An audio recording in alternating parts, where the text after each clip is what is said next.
Hey everyone, my name is Shauna and welcome to the second episode of the Alpha Max DarkAdvent Sofia Relax version model kit build along.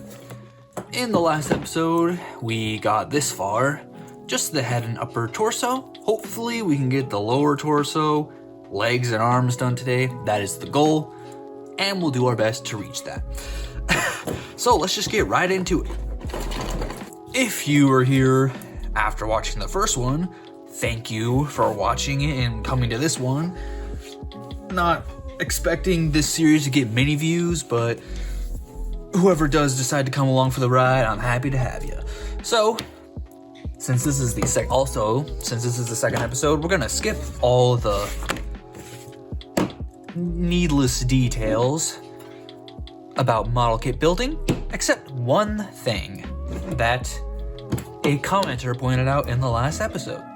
If you didn't watch it, or if you didn't read the comments and now you're here, 2mix100, I believe, said they cut with the blade coming towards them, as it gives them more control, and from a video they watched, it's, contrary to popular belief, safer. And so I might practice doing that a little bit. I've tried it before, but I can't really wrap my head around how you do it, so I'll practice a little bit, but if I can't get the hang of it, I'll probably switch back to my normal. But I thought I would say that and thank that commenter for pointing that out, to give you who are also watching this, if you're learning how to do it, or this is like your first model kit too, try it yourself, because everyone's different. Use your left hand, blah, blah, blah. You don't have to use your right hand. Cut however you find's best. And I'm assuming everyone here is old enough to know what's safe and what's not. Like, you're not some kid who's just gonna be like cutting like this. Anyways, let's just get started. We're over here, starting with the lower torso areas. We'll need some B's, some joint pieces, a J. Let's just start with that area. So, is the joint piece thing? Yes. And this is right. Let's start with this one. Okay. So B10. Well, we need J001 2. Okay.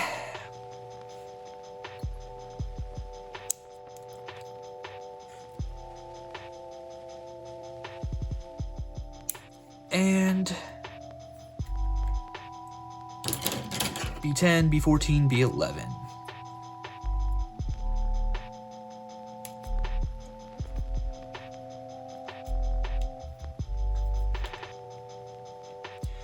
B14.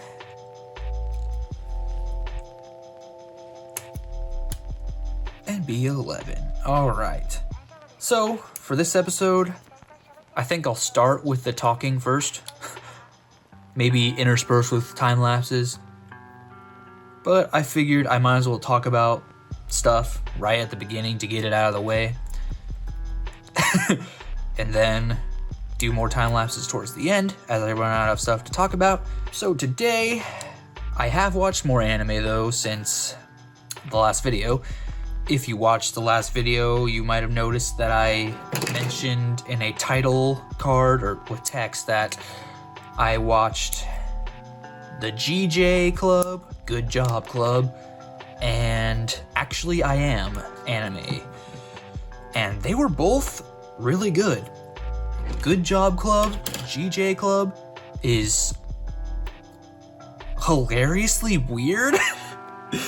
I don't even know how to describe that show. Like, it's so different than what I'm used to with like comedy anime, and like there's some tropes in there that you'd expect, but a lot of the tropes kind of get, I don't know, it's different. I definitely recommend it, but there's no way it's for everyone. It's a very low-key, low-pace, dialogue-heavy show. Like, a lot of the jokes are very situational and, like, yeah. But I really, really liked it. Very fun. Then I watched Actually I Am, which was a pretty interesting take on... What am I trying to say? Oh, supernatural characters in anime. Like, you know, vampires, werewolves, whatever. It's definitely a comedy also, and it's pretty funny.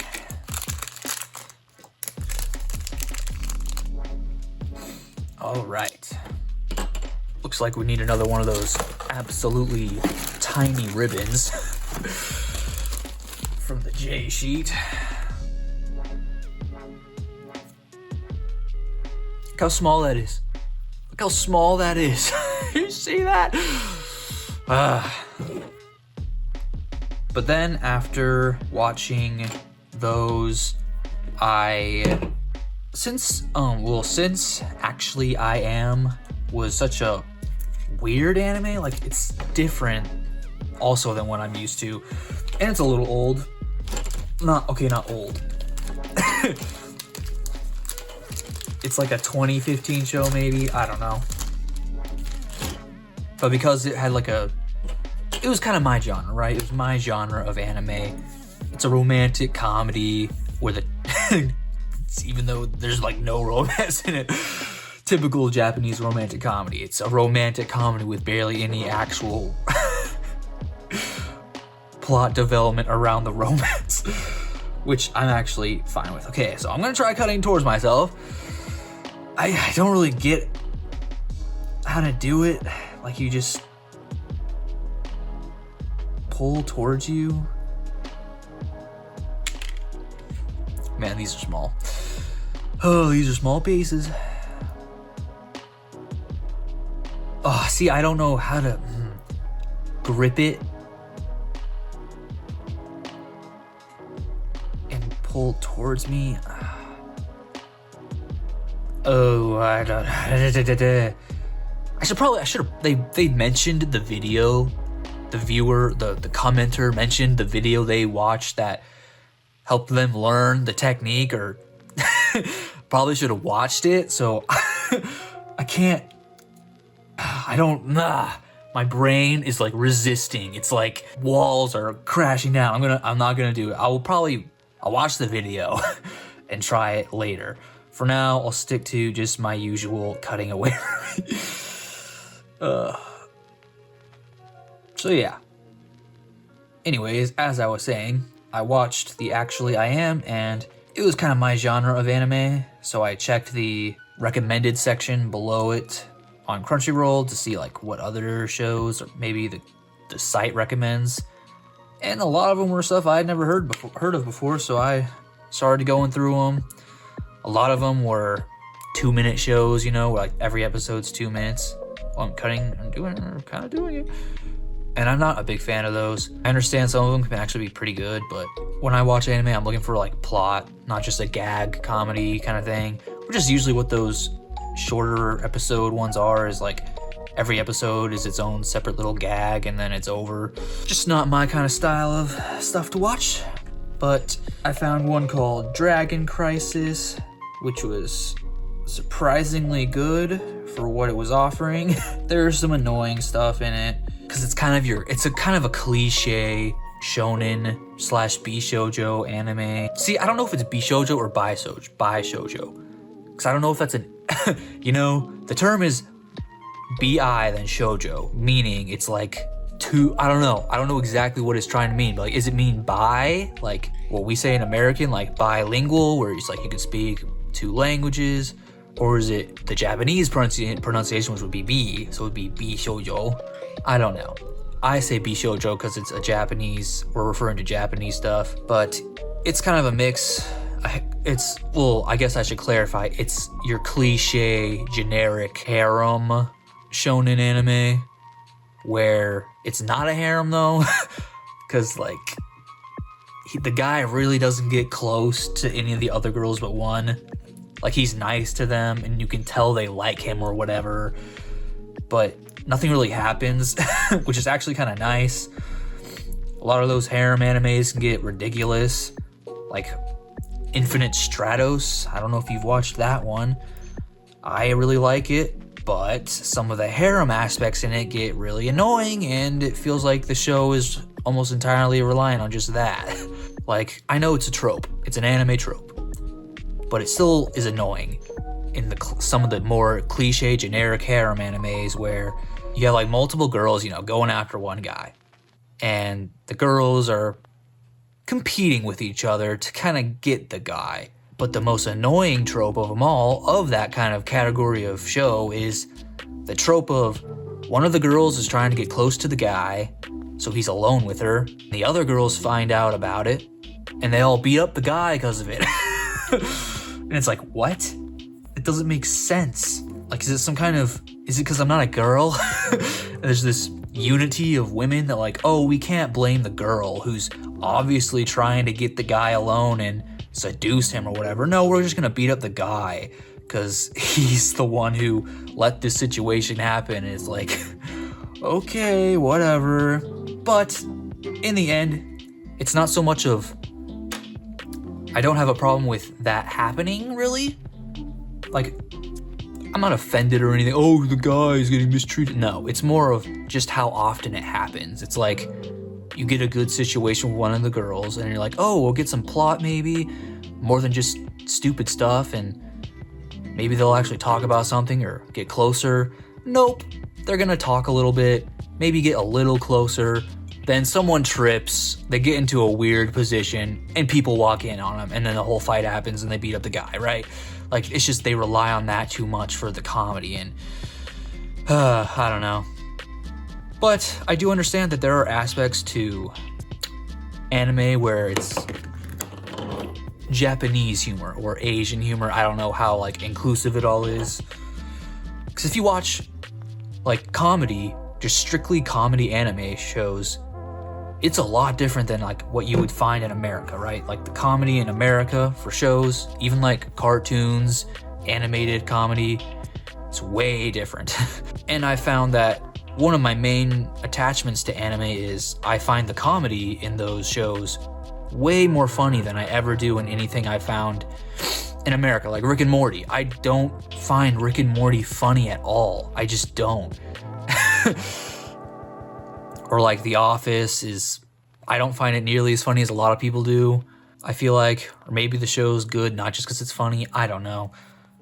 Those are just a few examples of shows I have tried and did not like or just did not find funny at all. The show I'm watching right now is Witchcraft Works, I think. Never heard of it, but it was in the recommended section for Actually I Am. And it's hilarious. Witchcraft Works, highly recommend it. Very high-paced, very high energy, very random and out there. It's your classic anime. It's like what I kind of imagine an anime is. It's like out there, it's crazy, it's colorful. It's got absurd characters and stuff.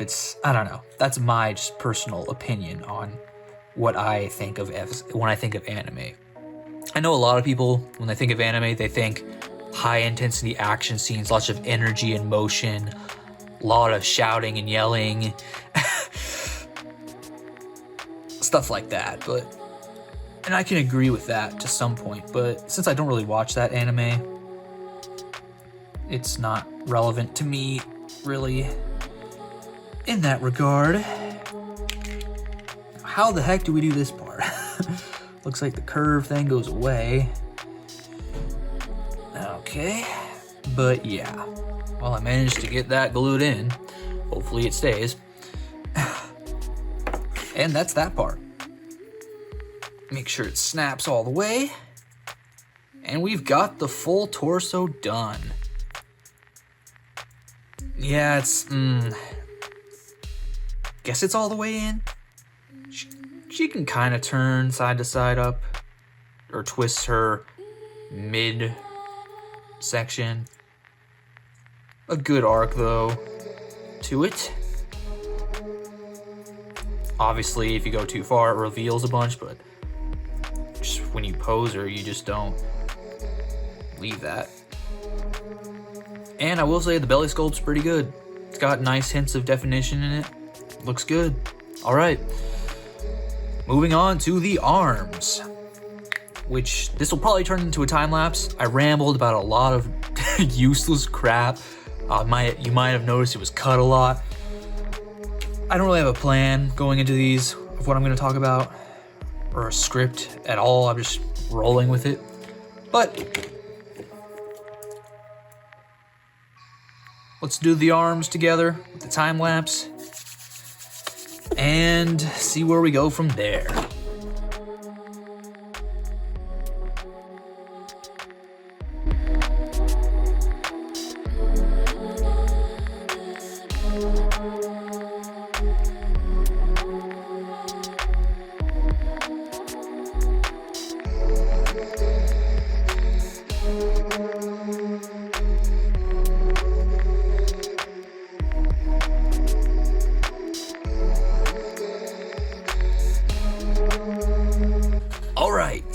Here she is with the arms in place. So it was pretty simple. The elbow joints are only on this little slip technique, so it's kind of easy to make them pop out when you're posing her, but I don't see you usually pushing it that far to the limits. The wrist joints are incredibly tight, but they're manageable.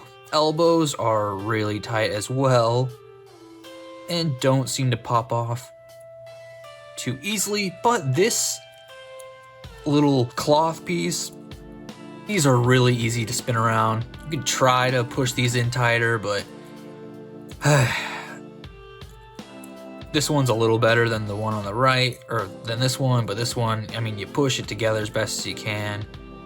It's nitpicky. And I decided to just pick the open hands, but I figured I'd show you every hand she comes with. We've got one sort of pointy hand, and we've got one with a peg in it, probably to hold one of the cans of beer or soda, whatever it is. Another open hand that looks like it is indented to hold something. Two grabby hands. Another pair of open hands but with pegs in them. Not sure what those are for, we'll see later. And another, or I already did those. And this pair of hands that are like interlaced fingers. Pretty cool looking. And then you've got even more, just fists, some finger guns with some indentations like they can hold something as well. A couple more grabby hands, but these look like they're for like weapons. Got a little, like a weapon, like a pistol or something, you know, it's got like a trigger finger out. And a couple more open hands that are slightly more expressive and open than these ones. So there are those, in case you were wondering. Now we'll get on to the legs, which will definitely take longer than the arms, a little bit more involved with them. And then we'll just do a quick wrap up, and then the next episode we'll do decals and accessories.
Alright, I got one leg done, and to save time on the recording and memory,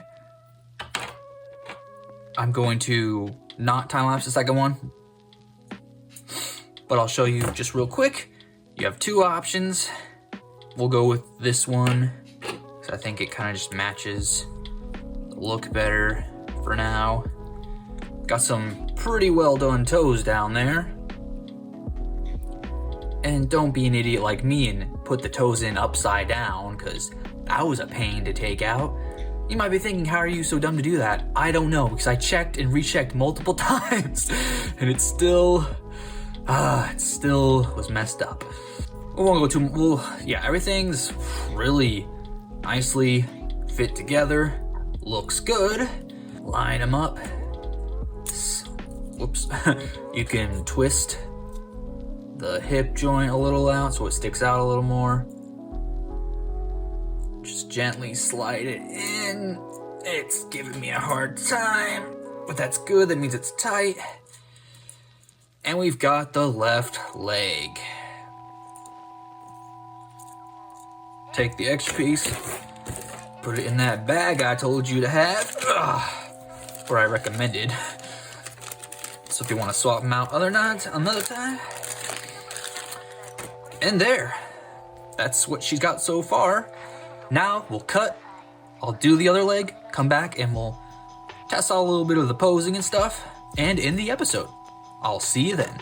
All right, and here she is, as finished as she's going to be for this episode. Well, I mean, there's nothing else to do with her anyways. She's finished. You also get a second thigh piece to change out if you so desire. And I play tested her. Oops, sorry. Bumped the camera. Big no-no. So I did a little bit of play testing, posability testing after the build myself before filming, just to get a feel for the restrictions. It's not focusing on her. It really doesn't want to focus on her, does it? And from what I can feel, she's a very good, solid figure. Like, everything's nice and tight in place, but maybe too tight. Mainly her shoulder joints are so tight that when you move them, it usually moves this joint first before the ball joint, which is fine. But when this part here, if you're not, it comes out really easily. So maybe I need to glue this, just this base right here, into the sliding socket part. I don't think I'll ever need to take her back apart. I don't see any negative side to gluing the actual neck into the body, because this comes off too easily. Like, I'm trying to, like, the ball joint in her neck can get tight, and like you move it and it just comes out. Not fun, but it's still tight enough where I don't see it being a problem. Just for me personally, I might glue it. These again are so slippery because our joints maybe are so tight, maybe it just pulls loose. So I can see myself taking these out entirely, because, well, I guess not. I'm not gonna play with her, you know. I'm just gonna find a pose and put her in it, and then move on to another, like maybe a week or two later, change her pose and like put her up again in a different like position or whatever. So yeah, for what she is right now, she's got good legs. Get her in a good crisscross or something, 'cause she's gonna be sitting at that low table. I haven't tested the limits of her legs yet.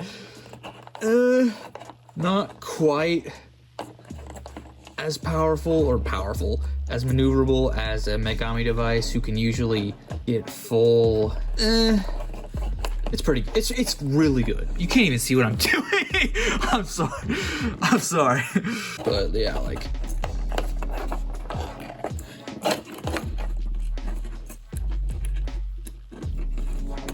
ooh, but yeah, as you can see, everything is pretty tight. Okay, that just broke. That just broke. Straight up, the nub broke right off the edge. Okay, so some of them are really tight, so tight that they just come out. That's not a problem. I can probably fix it pretty easily. But yeah, also this middle joint is really easy to pop out. but that's a problem I've had with Megami Device figures as well. It's like it doesn't pop in like all the way. Like maybe I didn't. No, it's shaved down really well. On one of my previous Megami Device kits, I sanded this a little bit, and it goes in fine. It just makes her really twirly. So, if you know of a good solution to that, let me know in the comments. It just doesn't feel like it's actually popping into anything. But overall, I mean, that's the thing is, she's like a relaxed time figure. You're not gonna really get her into any like super extreme poses, I don't think. You don't really need to. Just anything simple for her to be like sitting down at her table is fine, right? So, but she's more posable than a certain figure I have. We'll never talk about her again on this channel probably after that. But yeah, next, well, that's it for this episode. I already took up too much of your time just explaining useless nonsense because we're not even at the end yet. So the next episode, we'll put together this little guy, which is like a plush, put together the table, put together the pillow, put together the chip bag and the cans and the stand, which I don't even know if I'm gonna do this because every pose I'm pretty gonna make her do is sitting down at her table. But yeah, she's got a phone, some chips, so we'll do the decals. So she's got some on her dress and blah blah blah blah blah. Yeah, don't really know. Okay. It's getting late. I'm getting a little loopy. Yes, I took a break. No, I wasn't down here for hours and hours putting her together. The legs are really quick and easy. The arms and legs, quick and easy, as I expected. Everything is pretty straightforward. The feet are a pain, as always, with these kits. And be careful with these. Man, it doesn't want to focus, man. Be careful with this piece right here on both legs. Cutting into a groove, like on an incline, it's very easy to accidentally cut into the plastic, which is what I did on both times. This time I almost got away with not doing it, but then just a little extra slip. Is autofocus not on? Yeah, it's not as, like, if the light catches it, it's noticeable, right? It looks like there's a dent in her leg, which takes a bit out of it. And her seams in her legs are pretty obvious too, but I don't have like the tools you use to fix seam lines. I think some people use hobby knives, but I'm not that skilled with a hobby. I don't really know how you do it. I need to look up more videos. Maybe leave a video recommendation in the comments too. I like the figure. There's a... We'll save the review for the review. I have been Shauna. This has been the second episode of our build along. Thank you for watching. I wish you the best of luck in all your figure collecting adventures and model kit building. Farewell. Oh, my friends. Quick update. This might not ever be coming out ever again. So say goodbye to the left open wavy hand, because I don't think I can get that out. This one came out just fine.